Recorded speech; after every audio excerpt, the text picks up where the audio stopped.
deixa eu acabar de responder a do Alex. Conversei com uma paciente hoje à tarde sobre linhas de trabalho, ela é espírita, ela disse que no centro dela os caboclos, pretos velhos de crianças, se apresentam no trabalho, mas os médios só os percebem por intuição, não por passividade. Ah, tudo bem, né, Alex? Pode ser. Na realidade, é meio complicado isso. Isso aí no curso de doutrina eu falo muito sobre isso, né?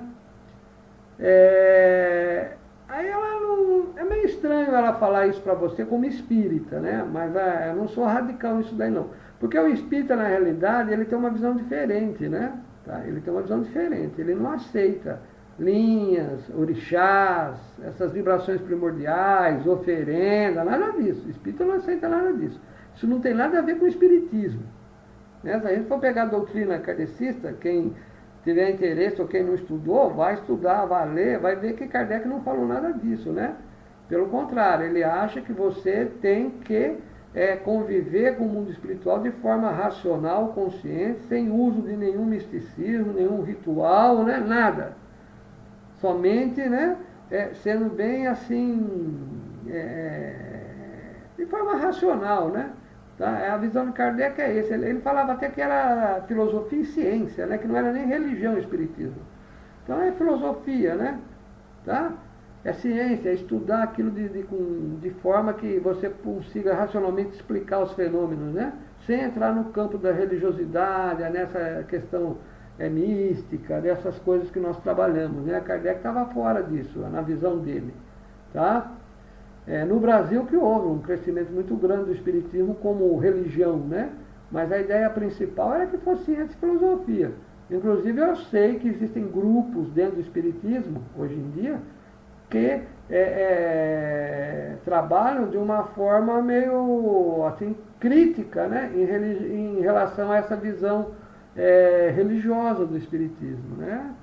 Outro dia eu assisti uma palestra de uma espírita muito culta, tem vários livros publicados, me fugiu o nome dela agora, que ela trabalha exatamente sobre isso. Ela acho que é cientista social, não tenho certeza se o que ela é. Ela tem uma visão quase que materialista, né? Não é materialista porque ela é espiritualista, mas ela é muito ligada com essas questões sociais, né? A questão da mulher, a questão aí do racismo, uma série de coisas. E ela não aceita uma série de coisas que tá dito lá dentro da doutrina, né? Então, quando a gente vê espírita falando de caboclo, de criança, disso, daquilo, é a pessoa que já passou pela Umbanda, que conhece também, vê, né? Agora, não resta dúvida que todos esses seres, esses espíritos, eles estão em todos os lugares, né? Eles estão em todos os lugares. Eles estão lá na igreja evangélica, estão na igreja católica, estão no espiritismo, estão dentro da Umbanda, estão lá no candomblé, no culto de iluminação, né? Eles passam por lá, vão ver, o espírito se movimenta, né? Está em todo lugar, tá? Agora, o espírita não trabalha, tá? De forma alguma com essa estrutura que a Umbanda trabalha. É importante que a gente entenda bem isso. No curso de doutrina eu falo bem sobre essas diferenças. Se a pessoa acendeu uma velinha lá dentro do centro espírita dela, acendeu um incenso, botou um cristal lá, aquilo não é mais espiritismo, aquilo já é um culto espiritualista, mas não espírita. Tá? Pode até ser umbanda, alguns chamam de umbanda branca, tem uma série de coisas, né? Tá? Então existem essas diferenças, né? Mas não é impossível não, tá? E os médium videntes, eles vêm, né? Eles estão trabalhando. Tá? Uma vez eu conheci um centro espírita em Araraquara, até o dirigente dele está vivo até hoje, já está com uns 80 anos, ele foi de Umbanda, foi do meu terreiro, aí ele saiu, foi para o espiritismo, né, disse que não queria saber mais de Umbanda, continuou lá, fundou um centro, o centro está bom, está grande, tem até um asilo, e Vanderlei é o nome dele, lembrei agora, mas ele trabalhava com preto velho, ele tem preto velho ainda lá, né, ele dá passagem e tal. Mas eu sei, né, por terceiros, que eles fazem algumas reuniões lá separadas dentro do centro, mas não para o público, chamam um caboclo, tudo, mas o caboclo vem para limpar. Então são algumas atividades assim, sabe? O caboclo, o preto velho, está lá para limpeza. Meio subalternos, né? Tá? Mas as reuniões são feitas lá com médicos, doutores, filósofos, né? Artistas, os espíritos, né? Então existe essa visão meio estranha do espiritismo que eu não gosto muito, né? Eu acho que não tem nada a ver porque tudo isso é ilusão, né? Tá? O que interessa é a essência, é o espírito como ele é, né? A mensagem que ele passa. Pouco importa se é um caboclo, um preto velho, um exu, ou um médico, ou um filósofo, ou um artista qualquer se manifestando lá. Né? Mas vai fazer o quê? Tá bom? André, vamos para frente. Gostaria que o senhor falasse um pouco sobre a essência da caridade. Muito se fala sobre isso, principalmente no meio espiritualista. Caridade é dar o pão, é ensinar a pescar, é um amparo material, moral, precisa estar no terreiro para prestar a caridade, estar filosofando sobre o assunto esses dias. Estava, né? É interessante isso daí, né? Dá para falar uma reunião inteira, André. Falta 15 minutos, acho que não vai dar tempo. Vamos largar esse assunto para a próxima reunião. Inclusive, eu estou preparando a revista, né? O pessoal que colabora com a revista, que está aí no grupo, né? Fiquem atentos, porque a gente vai fechar a revista no comecinho do mês, dia 1º. E eu quero falar sobre a Umbanda, porque agora é novembro, né? É o início da Umbanda. Mas eu também quero tratar, estou colocando um assunto que eu vou falar sobre os 7 tipos de amor. É o amor, né? A gente fala muito no amor hoje, né? Caridade me lembrou amor aqui, né? Mas eu vou falar dos 7 tipos de amor que os gregos antigos, né, entendiam e viam. Então eu vou colocar um texto sobre esse assunto, que eu acho interessante também, tá? E depois a gente trata desse assunto semana que vem, tá legal? A caridade, existe a caridade cristã, né? Eu não vou entrar no assunto agora para não polemizar aqui, né? Mas a Umbanda tem uma influência muito grande do cristianismo, né? Tá certo? Mas já já a gente trata sobre esse assunto. Vamos fazer uma revista bonita esse mês lá. O tema está aberto, né? Eu falei da Umbanda porque a Umbanda faz aniversário agora, dia 15 de novembro, né? É domingo, hein? A gente podia até ter tratado um pouco sobre a história da Umbanda também, né? Vamos ter na semana que vem também falar um pouco sobre a história da Umbanda. Tá, a Mariana colocou sobre a caridade. É importante que a gente discuta esse assunto, né, de uma maneira mais profunda. Vá lá na origem da palavra, né? Tá? Estudar um pouquinho mais o significado, tá bom? É interessante sim, tá certo?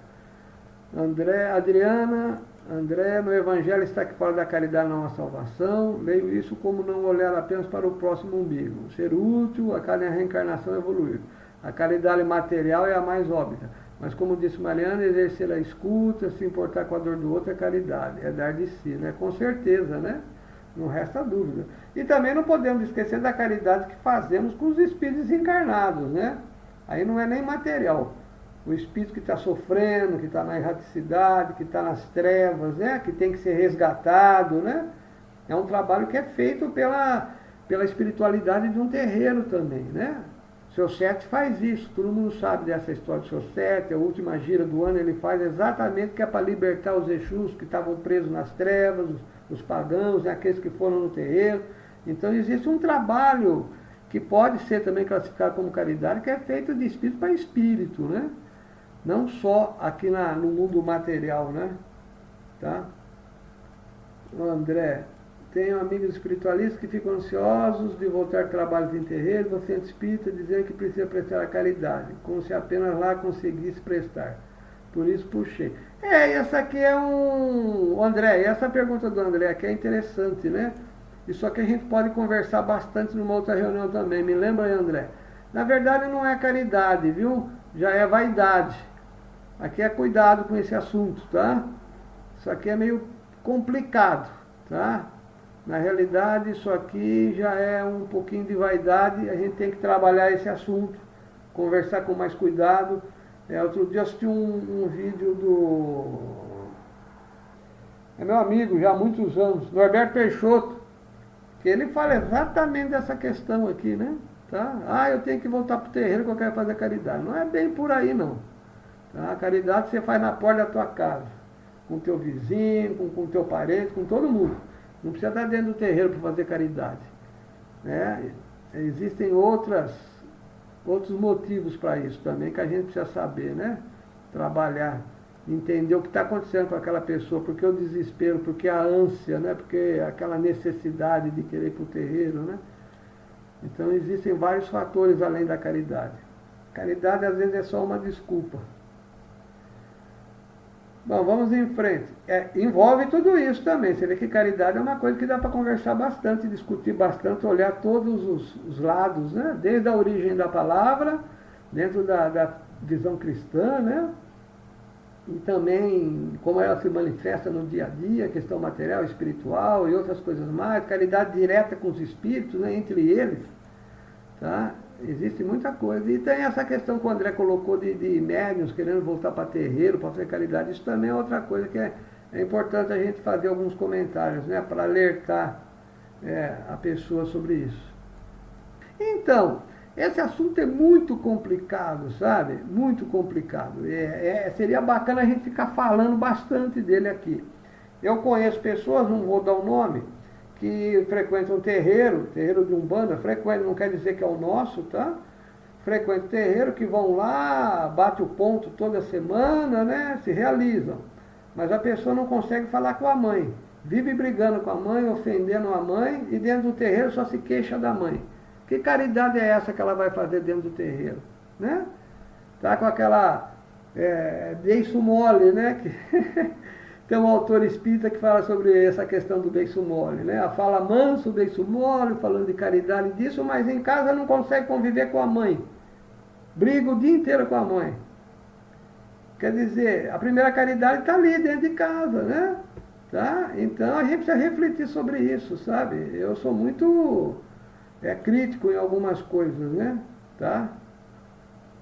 O André colocou física quântica e disse que tudo é matéria, depois não local. Eu acho que é o princípio da não localidade, viu? Você botou não local, André. Acho que aquilo que eu estava falando da física quântica é o princípio da não localidade. Se não me falha a memória, tá? Acho que é isso daí. Bom, estou chegando no final, hein? Todo mundo, eu gostei da participação de todos vocês. Bom, gente, é o seguinte, então estavam se falando da sexta-feira 13, está chegando a hora de finalizar a reunião, hoje é dia 13, né? Na realidade, olha, pelo que eu sei, embora o 13 seja um número que já traga, né, há muitos anos, né, essa mística, né? Por isso que tinha até a loteca aí, os 13 pontos, né? Aquela coisa, tudo que o pessoal fala em cima dos 13, né? Somando também o 3 com 1 dá 4.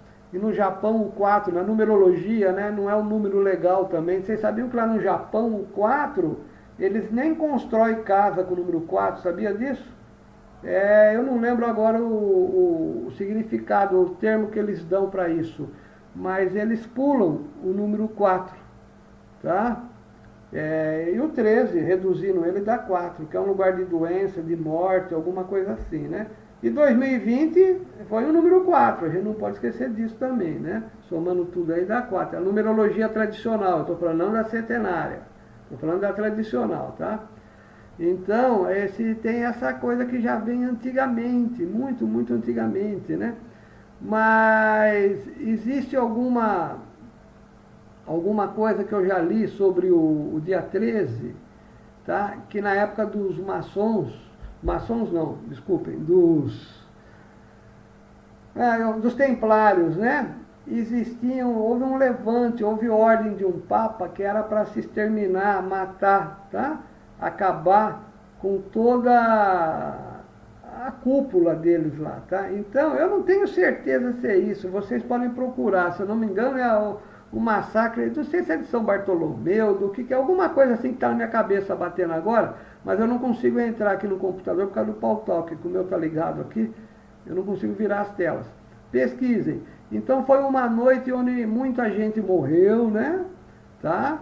Eu sei que todo mundo foi preso, um monte de gente foi torturado e depois um monte de gente foi executada, tá bom? Tudo em nome da religião católica, né? Tá? Foi um rei, naquela época tinha os papas, os reis, né? O papa era rei, o rei era papa, aquela história da igreja católica, né? Que é terrível esse passado católico. Mas, então foi uma sexta-feira 13, tá?